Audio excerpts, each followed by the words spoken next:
Looking at the piece today, it's hard to imagine that this place was once a bomb crater at the center of one of the fiercest wars of the 20th century.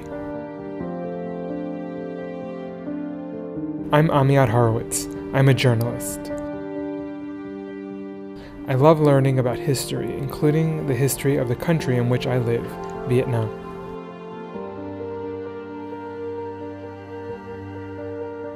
Especially as an American, I want to understand more about the Vietnamese people's war of resistance against the United States.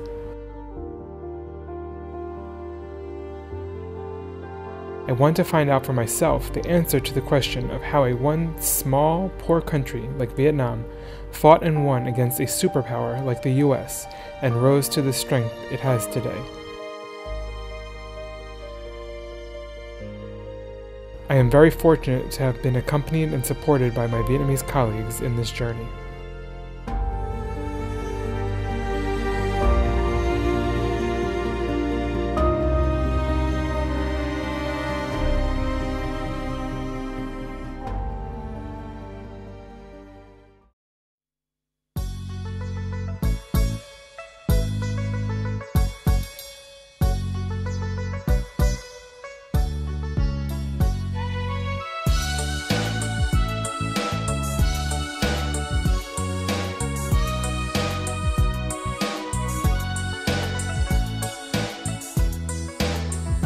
Ai đã tới miền quê em khoáng chỉ thừa thiên, qua đường chín tình gió linh lắng nghe giọng hò. Mừng vui bao tin thắng trận, sống ba lòng bay bổng lời ca. Quê nhà ta nay đã đổi thay lớn lên từng ngày. Bác muốn nói Mỹ sẽ biết gì về chiến tranh Mỹ ở Việt Nam? Tức là tâm nguyện thì chúng tôi là những người lính thì cũng muốn người Mỹ là hiểu lại sau những cái năm tháng những cựu chiến binh Mỹ đã từng tham chiến ở Việt Nam trở lại cái vùng quê khai xanh hướng hóa. Hôm nay thì nhìn thấy là cái sự nó thay đổi, ngoài những cái về Mỹ, chắc là những cựu chiến binh Mỹ cũng không thể tưởng tượng ra là nó có cái màu xanh ấy trở lại như thế. Thì ngày xưa người Mỹ có xác định là gần như là cái khe xanh là hàng trăm năm sau cây cối có thể mọc lại được. Nhưng mà đúng là cũng đến hôm nay thì đúng là một cái 55 năm thôi, nhưng mà mọi cái ở khe xanh nó đã đổi mới hoàn toàn. Nó có những đồn điền cà phê rồi có những cái là công trình điện gió, tức là nếu nói đúng là đất đã hồi sinh. Nhưng mà thực ra tôi tham gia cái cuộc chiến tranh chống cứu nước này thì thực tế là biết là từ mẫu thân, mà chúng tôi là ở đây chính xác là hết năm 13, tức là sau khi đánh giải phóng tỉnh Quảng Trị và cho đến kết thúc chiến tranh Việt Nam, khi vào đến Dinh Độc Lập. Sau ngày giải phóng và sau khi tôi nghỉ năm 2007 thì gần như năm nào ít nhất cũng phải là 4 lần là vào thăm những người đã khuất và gặp lại những người đã sống.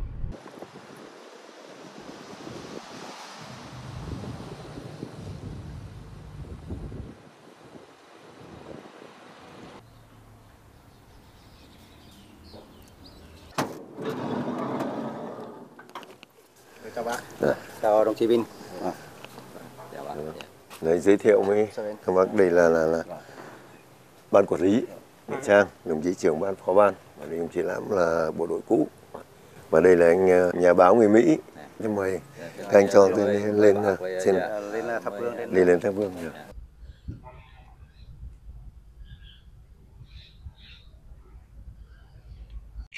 Hỏi lại vào thăm các chiến hữu đồng đội. Tôi nguyên quân nhân sư đoàn 34 về thăm các anh cho tôi cùng với đoàn công tác chia sẻ mạnh khỏe. Hàng năm có điều kiện là vào hương khói thăm các đồng chí, vì cái điều kiện chiến tranh nó quá lâu lắm rồi.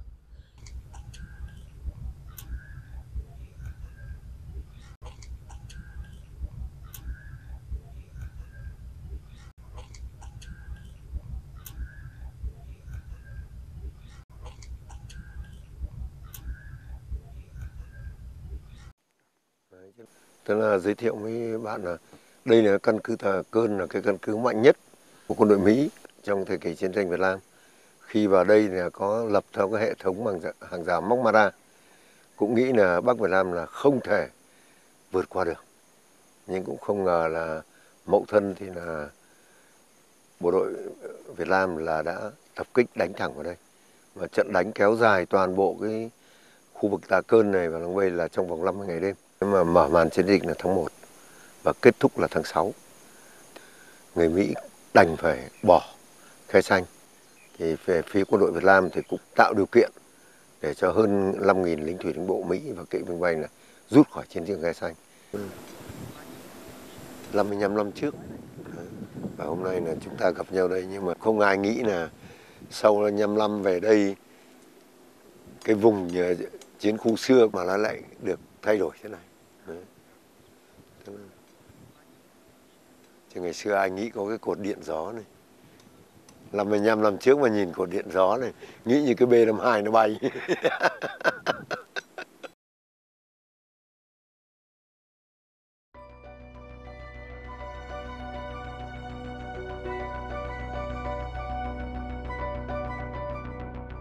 In the memoir, Portrait of a 304th Division Soldier, recounted by former veterans who directly fought on the Battle of Khe at the beginning of November 1967, the division received orders to march into the battlefield and engage in combat in the Khe area, which is now the town of Khe Hunghua District, Guangxi Province.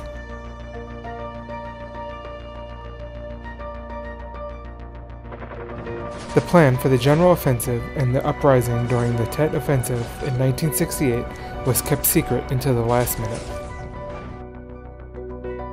Only after the attacks on cities and towns had taken place were we informed of the mission of the Route 9 Khe campaign, which aimed to draw the enemy in, keep them trapped in the mountainous jungle for several days, and create favorable conditions for our main offensive targeting the cities and towns.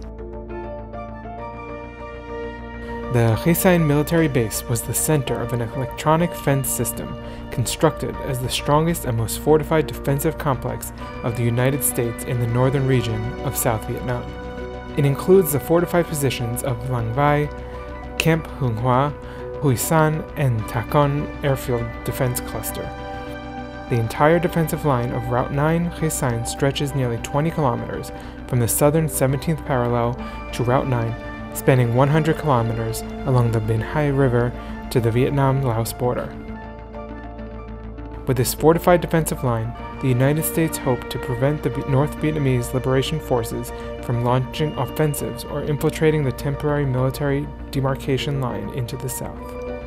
The U.S. government also believed that Khe Sanh would be a disastrous ending for the North Vietnamese army. However, the U.S. did not expect that the Liberation Forces would fiercely fight back to retake Khe Sanh and pin down U.S. forces on the battlefield.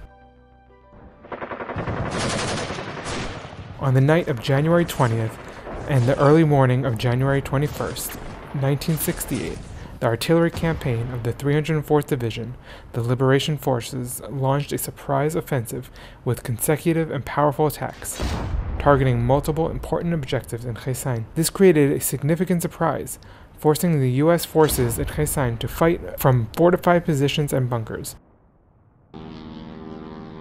Resupply could only be carried out through airlift.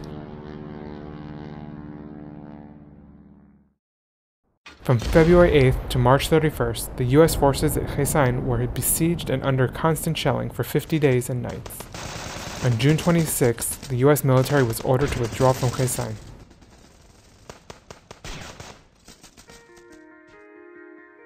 On June 27, 1968, the AP news agency wrote, "The withdrawal of U.S. forces from Khe Sanh is a failure for the U.S." Senior U.S. officials had previously said this base must be defended at all costs. On June 30, 1968, the BBC radio broadcast stated, "The retreat from Khe Sanh is not simply abandoning a stronghold, it's abandoning an illusion and a policy that all U.S. efforts have built, now crumbling like the fortified concrete steel bunkers at Khe Sanh."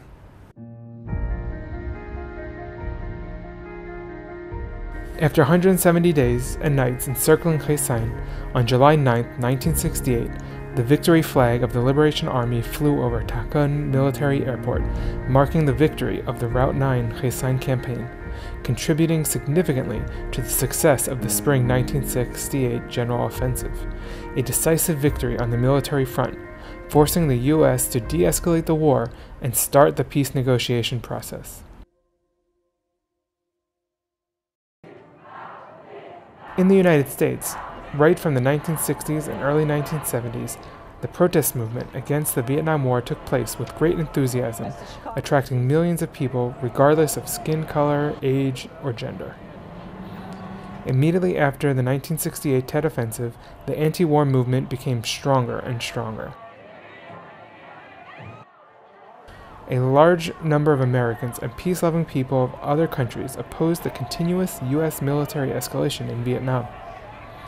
Violent anti-war demonstrations had a strong impact on the U.S. government, forcing the U.S. to stop bombing and negotiate at the Paris Peace Conference. I was involved with the Indochina Peace Campaign, which started with Tom Hayden and Jane Fonda to travel around the United States talking to people just about Vietnam to get attention to it. Because the Paris Agreement, the Paris Accords, were going to be negotiated now, and we wanted to put pressure on the American government to sign the accords. And we were very successful with this. A lot of people heard us. A lot of attention was raised to Vietnam, and the Paris Accords were signed.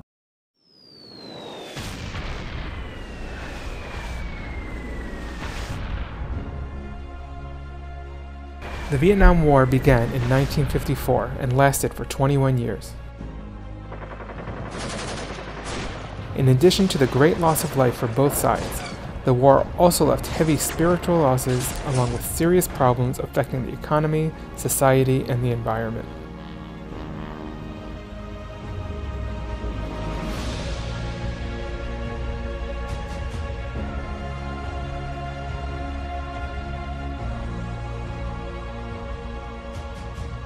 It was the American veterans returning from the war in Vietnam who witnessed the war firsthand that helped the U.S. public understand the nature of the war, sway public opinion against the war.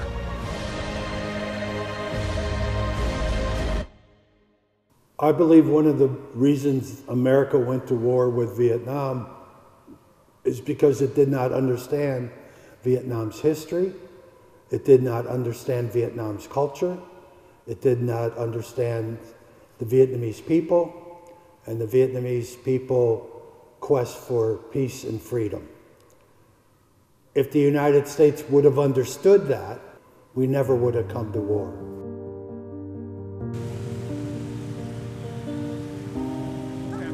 Having been involved in the peace movement, protesting against the war, and actively engaged in translating books on the topic of the Vietnam War, American writer-journalist Lady Borton, now in her 80s, still frequently visits Vietnam as her second homeland. The woman named Ất Ly in Vietnam is recognized as a loyal and steadfast friend of the Vietnamese people. As an observer of the war in Vietnam, she stated that Vietnam has always been proactive in people-to-people diplomacy and promoting peace since the early stages of the conflict. The Vietnamese organized friendship meetings between Americans in the peace movement and themselves. So the first one was women, and that was July 1965 in the Marines land in March, so it's only a few months later. So it's what the Vietnamese call people's diplomacy, so it's people with people. What became very clear to me, but I had always seen, the Vietnamese never thought they could negotiate with the Americans. We're too big, too much material. But it allowed them to be in Paris, and Paris was the media center of Europe. And so from Paris, they could, each of those weekly meetings where nothing happened, right? Nothing happened, right? Except afterwards, out came Sun Tri, absolutely gorgeous man with his beautiful smile, and Madame Bin's really gorgeous, fluent French, and they spoke to the international press. So that was the story, and they told the story of what was happening in the North and the South. And the Vietnamese organized it so that every week there was a special envoy who went from the South carrying film and stories and went from the South up the Ho Chi Minh Trail to Hanoi. And then they radioed that. When the delegation in Paris presented, they had documents and stories of the My Lai massacre and of the prisoners in Con Dao and all the rest. We didn't believe it, but there it was. And they met with anyone who came, whether it was veterans, people who were anti-war, people who were pro-war. They would meet with anybody and tell their story. And that's what they were busy doing. So from your perspective, the Vietnamese people were seeking peace from the very beginning. Absolutely.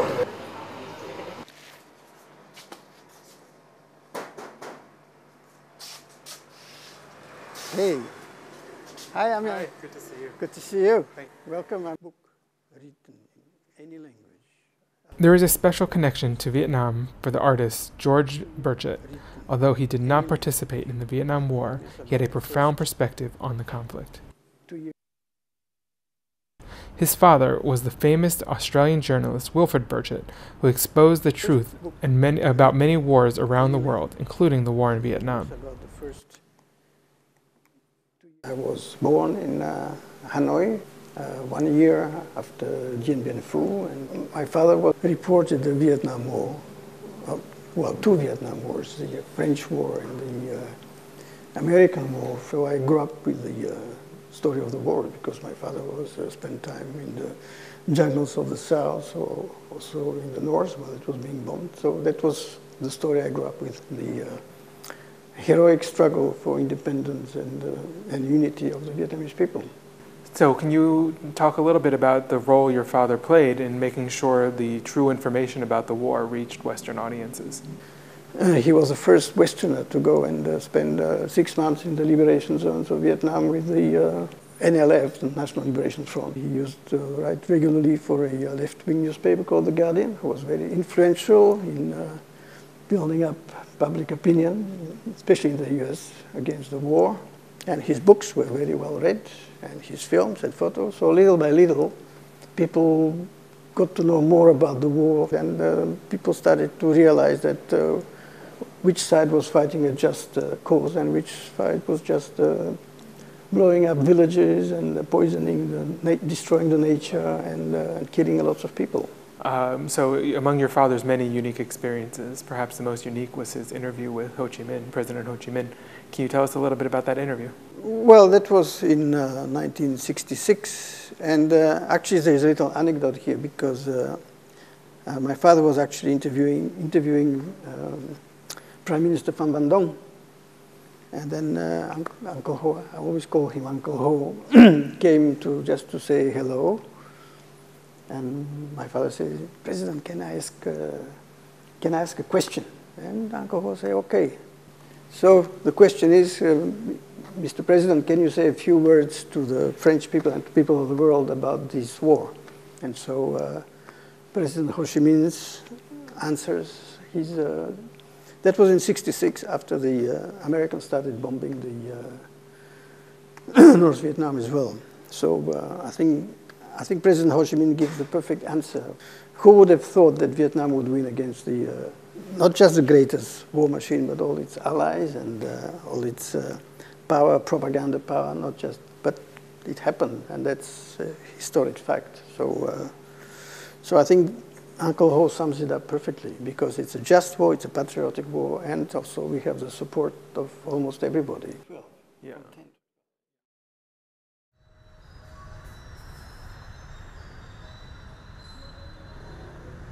50 years have passed since the signing of the Paris Peace Accords, a crucial step towards true peace for Vietnam, which was realized 2 years later. The people who were once at opposing sides of the battlefront now have the opportunity to meet each other at the place known as the City for Peace. Hôm nay là được gặp lại các bạn, chúng tôi rất vui và rất mong rằng là được nghe những cái tâm sự, những cái trao đổi của các bạn để chúng ta có thể hiểu nhau hơn. To thank you for taking the time at this very busy season to meet with us here today. I was here in Vietnam the first two times in 1971 and 1972. So my activities in the war started much later than all of yours. I had the opportunity to come back to Vietnam in 1981 as part of the first delegation of American veterans to return to Vietnam. And even though it had been almost 10 years since I had been to war, my memories of Vietnam were still of the war. And none of us had any idea what to expect when we came to Vietnam. One day we had the opportunity to walk about Hanoi. People would come up to us and say, "Are you the American veteran?" And we would say yes, and they would say, "Welcome to Vietnam." It totally blew our minds. How could people be so welcoming to the people that helped cause the death and destruction? We're in Hanoi. The more those time-frozen images of war disappeared. And instead of thinking about Vietnam as a war, began to think about Vietnam as a country. A beautiful country made up of extraordinary people with their own hopes and dreams for a better life. You are right, we are getting old. And the opportunities to have these type of exchanges will become few. But as you know, it is important to always remember the past so that we don't make the mistakes again in the future. Tôi thì là một cựu chiến binh vào miền Nam chiến đấu. Lúc đấy tôi là sinh viên đang học ở Hà Nội. Tuy rằng đang chiến đấu ác liệt như vậy, chúng tôi là những người lính chiến, không bao giờ chúng tôi sợ chết. Đấy. Không bao giờ chúng tôi sợ chết. Mà chỉ sợ không hoàn thành được nhiệm vụ của nhân dân Việt Nam chúng tôi giao phó. Chúng tôi cũng biết được những người lính phản chiến ở Mỹ và nhân dân Mỹ ủng hộ cuộc kháng chiến chống Mỹ cứu nước của chúng tôi. Và tôi cũng rất cảm động. Cuối cùng thì chúng tôi cũng rất là mong muốn cái mối quan hệ của chúng ta bây giờ bình thường hóa quan hệ và muốn là gắn bó giữa cựu chiến binh để chúng ta truyền đạt cho những con cháu đời sau bảo vệ hòa bình chung của nhân loại.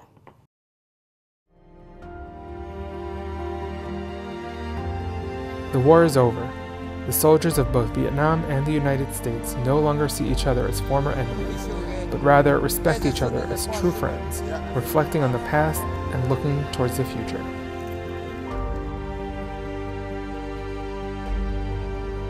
Having experienced countless losses and pain, Vietnam understands the value of peace more than anyone else.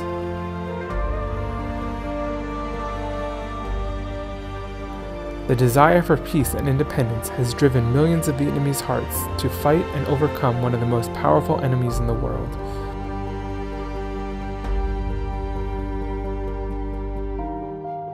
The same burning aspiration continues to ignite the minds of millions of Vietnamese to build a strong and mighty nation.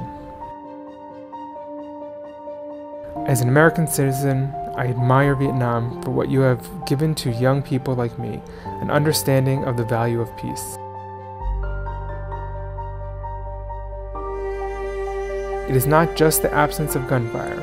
Above all, it is the genuine happiness of the people that I have witnessed firsthand in a place once devastated by bombs and bullets. As Mr. Bin remarked, the land has been reborn.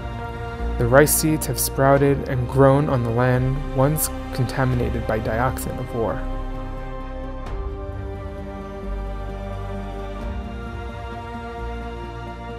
Now I have found the answer to why Vietnam has emerged victorious and grown strong as it is today.